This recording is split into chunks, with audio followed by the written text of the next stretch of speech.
कक्षा 9वीं के विद्यार्थियों, देखिए इस वीडियो के अंतर्गत विषय विज्ञान का अध्याय 1 हमारे आसपास के पदार्थ से हम प्रश्न इस वीडियो में समझने वाले हैं कि निम्नलिखित परीक्षण के कारण बताइए। हमें कारण बताना है, तो प्रश्न आपका ये बनेगा कि गर्मा गर्म खाने की गंध यानी कि सुगंध कई मीटर दूर से ही आपके पास पहुंच जाती है, लेकिन ठंडे खाने की महक लेने के लिए आपको उसके पास जाना पड़ता है।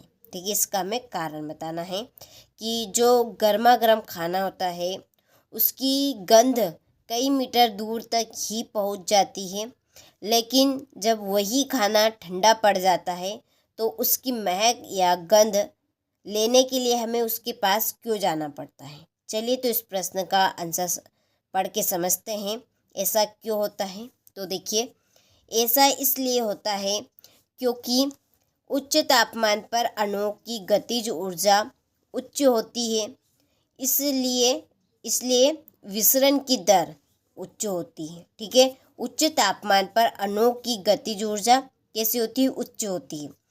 इस वजह से विसरण की दर भी कैसी होगी, उच्च होगी। दूसरी ओर क्या होगा, दूसरी ओर निम्न तापमान पर विसरण की दर कम होने के कारण, ठीक है, क्या कहेंगे कि दूसरी ओर निम्न तापमान पर विसरण की दर कैसी होती है, कम होती है।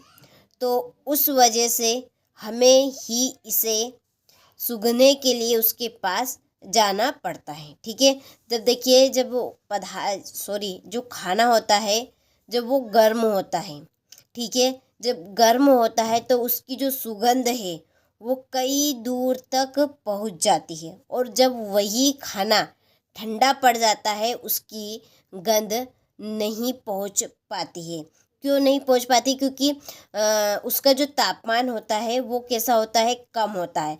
तो उस कंडीशन में जो विसरण की दर है वो कम होती है, तो उस वजह से उस खाने के जो कण हैं, ठीक है, जो अणु हैं वो हमारे तक नहीं पहुंच पाते हैं। देखिए, इसके पहले हमने एक और प्रश्न पढ़ा था, उसमें मैंने आपको कुछ महत्वपूर्ण बिंदु बताए थे। उसमें से एक बिंदु था कि जब हम किसी पदार्थ को गर्म करते हैं, ठीक है, जब हम किसी भी पदार्थ को गर्म करते हैं तो उस पदार्थ के कण, ठीक है, जब हम पदार्थों को गर्म करते हैं तो उस पदार्थ के जो कण हैं वो गतिशील होते हैं। गतिशील यानी तेजी से गति करने लगते हैं, ठीक है, करने लगते हैं। तो जो विसरण की दर होती है वो गर्म करने पर अधिक तीव्र हो जाती है। ठीक है, कैसी हो जाती है, तीव्र हो जाती है। तो वही कारण है कि जो गर्मा गर्म खाना होता है उसकी गंध कई मीटर दूर तक ही पहुंच जाती है, और जब खाना ठंडा पड़ जाता है तो उसकी गंध नहीं पहुंच पाती, क्योंकि वो जो तापमान होता है वो तापमान कम होता है, और उसमें जो विसरण की जो दर होती है वो बहुत ही कम हो जाती है। इस वजह से उसकी जो गंध है वो हमारे तक नहीं पहुंच पाती है। ठीक है, तो आपको इस प्रश्न का आंसर समझ में आया होगा।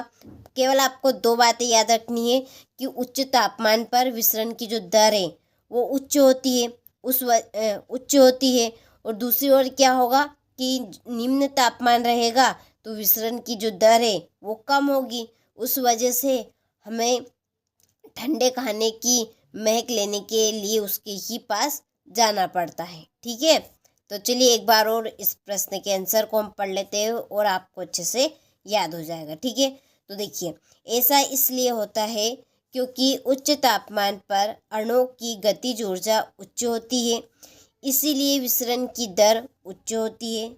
दूसरी ओर निम्न तापमान पर विसरण की दर कम होने के कारण हमें ही इसे सूंघने के लिए इसके पास जाना पड़ता है। ठीक है, चलिए तो आपको इस प्रश्न का आंसर समझ में आया होगा, तो स्क्रीनशॉट आप ले लीजिए और इसी तरह से अपनी नोटबुक में नोट कीजिएगा। चलिए तो मिलते हैं आपसे अगले वीडियो में इसी तरह के महत्वपूर्ण प्रश्न के साथ।